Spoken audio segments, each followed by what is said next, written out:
अब की बार 95 पार।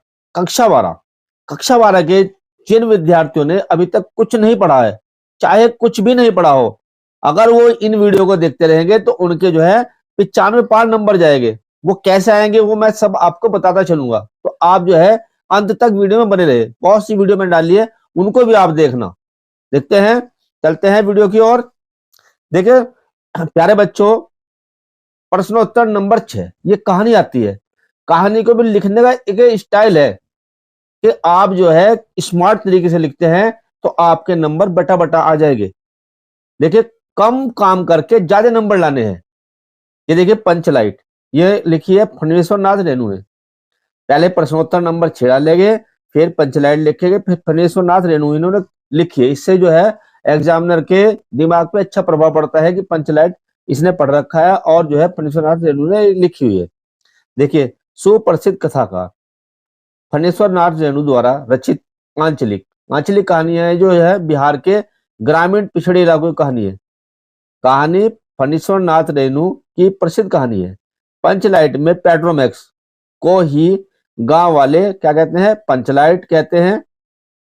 कथाकार ने इसके माध्यम से ग्रामीण वातावरण का चित्रण करते हुए ग्रामवासियों के मनोविज्ञान, ग्रामवासियों के कैसे मन की क्या विज्ञान है, क्या सोच है, की वास्तविकता की झलक प्रस्तुत की है। ग्रामीण समाज जाति के आधार पर विभिन्न टोलियों में विभक्त है और सभी परस्पर ईर्ष्या द्वेष के भाव से भरे हैं, जिसका जीवंत चित्रण रेणु जी ने किया है। देखिए, आवश्यकता किस प्रकार से बड़े संस्कार और निषेध को अनावश्यक सिद्ध कर देती है।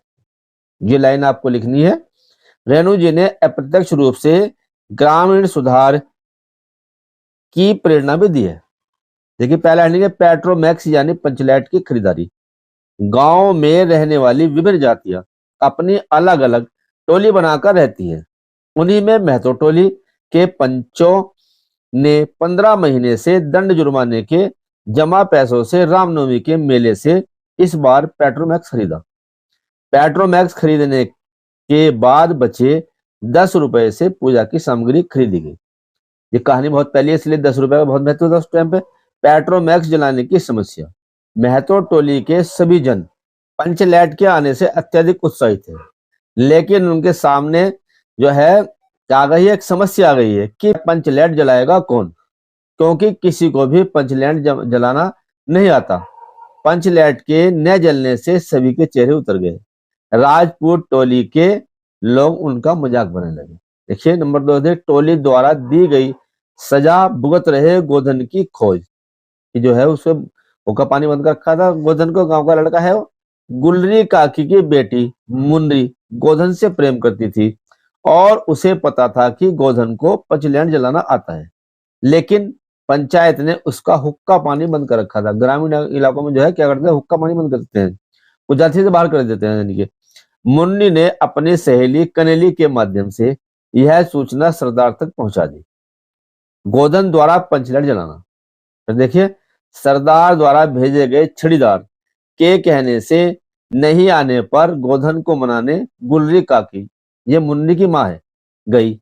गोधन ने आकर पंचलैट में तेल भरा और जलाने के लिए स्पिरिट के अभाव में गरी यानी कि नारियल के तेल से ही पंचलैट जला दिया।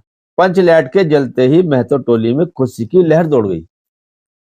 कीर्तनिया लोगों ने एक स्वर में महावीर स्वामी की जय ध्वनि की।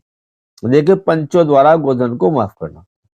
गोधन ने जिस होशियारी से पंचलैट को जलाया उससे सभी प्रभावित हुए थे। गोधन के प्रति सभी लोगों का मैल दिल से दूर हो गया। सरदार ने गोधन को बुलाकर कहा, तुमने जाति की इज्जत रख दी, तुम्हारा साथ खून माफ, खूब गाओ सलीमा का गाना। इस प्रकार से उन्होंने कहा। अंत में गुल्ली काकी ने गोधन को खाने पर बुलाया। गोधन ने एक बार फिर मुन्नी की ओर देखा तो उसने लज्जा से पलकें झुका दी। तो इस प्रकार से शॉर्ट में लिखे गए और फैला करके लिखे गए, सुंदर सुंदर हेडिंग डाल के लिखे गए, तो इस प्रकार से आपको बटा बटा अंक मिलेंगे। अब इसके साथ ही एक और दूसरी कहानी बहादुर बता रहा हूँ। ये पंचलाइट कहानी है और ये बहादुर, 2 कहानी केवल कर लेंगे आप, इनमें से अवश्य आ जाएगी। देखिए प्रश्नोत्तर संख्या 6, ये दूसरी कहानी है, पहली पंचलाइट है और दूसरी है। इन दोनों को आप तैयार कर लेंगे, बस इन्हीं में आपका काम हो जाएगा। देखिए बहादुर जो है अमरकांत जी ने लिखी है कहानी, और ये कहानी एक पहाड़ी नेपाली बालक की है। वो जो है देखिए मध्यम वर्ग परिवार में किस प्रकार से नौकरी कर रहा है, और मध्यम वर्गीय परिवार जो है उससे किस प्रकार क्रूरता का व्यवहार करने है। ये पूरी कहानी जो है बहादुर और जो है निर्मला, किशोर और लेखक के घर में ही जो पूरी कहानी जो है वहीं पर चल रही है। देखिए कहानीकार अमरकांत हिंदी कथा साहित्य के जगत के उन महान कहानीकारों में से एक हैं, जिन्होंने नई कहानियों को गतिशीलता प्रदान की है। इन्होंने अपनी कहानियों में निम्न मध्यम वर्गीय लोगों की मानवीय संवेदना और भूख जीवन की भूख का हृदय ग्रह चित्रण किया है। देखिए दिल बहादुर से बहादुर बनने की प्रक्रिया, वो पहाड़ी बालक है उसका नाम दिल बहादुर है, और निर्मला उसके नाम से जो है दिल हटा देती है। देखिए इस प्रकार दिल बहादुर लगभग 12-13 वर्षीय कैसा बालक है, नेपाली बालक है, नेपाली पहाड़ी बालक है, जिसके पिता की युद्ध में मृत्यु हो चुकी है, और उसकी माँ बहुत ही गुस्सैल स्वभाव की है। माँ की पिटाई की वजह से वह घर से भागकर एक मध्यम वर्गीय परिवार में नौकर बन जाता है, जहां गृह स्वामिनी निर्मला बड़ी ही उदारता से उसके नाम से दिल शब्द हटा देती है।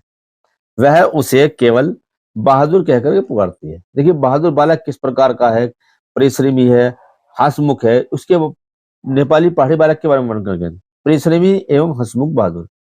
बहादुर अत्यंत परिश्रमी लड़का है, जो अपनी मेहनत से पूरे घर को न केवल साफ सुथरा रखता है, बल्कि घर के सभी सदस्यों की आवश्यकता को भी पूरा करता है।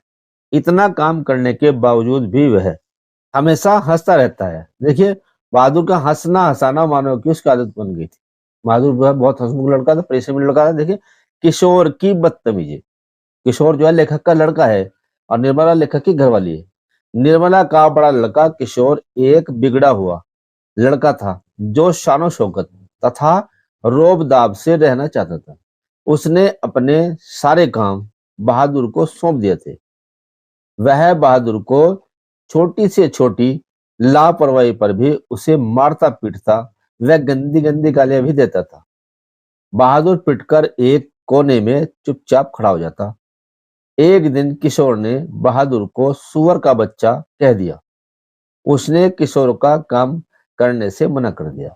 लेखक के पूछने पर रोते हुए कहा कि बाबूजी, भैया ने मेरे बाप को क्यों लाकर खड़ा कर दिया। ये डायलॉग है, डायलॉग में लिखाना जरूरी होता है। देखिए बिल्कुल साफ दिख रहे हैं। इतना कहकर वह रो पड़ता है। निर्मला के रिश्तेदार द्वारा चोरी का आरोप लगाना। निर्मला के कुछ रिश्तेदार आते हैं, बहुत आरामी किस्म के लोग हैं। धीरे धीरे निर्मला के व्यवहार में भी परिवर्तन या अंतर आने लगा, और उसने भी बहादुर के लिए रोटियां सेकनी बंद कर दी। वह भी बहादुर पर हाथ उठाने लगी। एक दिन निर्मला के घर उसके रिश्तेदार अपने परिवार के साथ आए। कहानी के तौर पे याद करनी है। चाय नाश्ते के बाद बातचीत के दौरान अचानक रिश्तेदार की पत्नी ने अपने 11 रुपए, उस वक्त 11 रुपए की बहुत कीमत थी, खो जाने की बात कही। बहादुर पर ही शक किया गया। बहादुर के ना कहने पर भी उसे डराया, धमकाया और अंत में पीटा भी गया। अंत में लेखक ने भी उसे पीटा। देखिए पहाड़ी की बहुत ही कारुणिक कहानी है। बहादुर के प्रति कठोर व्यवहार। इस घटना के बाद घर के सभी सदस्य बहादुर को संदेह की दृष्टि से देखने लगे। वे उसे कुत्ते की तरह दुत्कारने लगे। इससे बहादुर बहुत खिन्न रहने लगा। वह अपने अंदर बेचैनी महसूस करने लगा।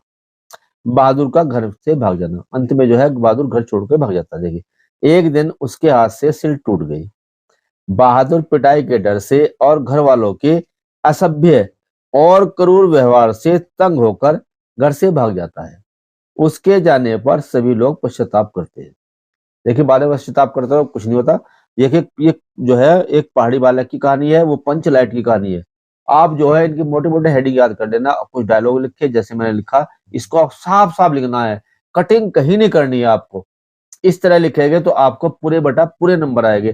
देखो और भी आपको पहले वीडियो भेजी है और इसके बाद भी आपको वीडियो भेजी जाएगी। अगर आप इन वीडियो को देख के अच्छी प्रकार से तैयारी करेंगे तो आपके बटा बटा नंबर आएंगे, ये मेरा आपसे वादा है। धन्यवाद।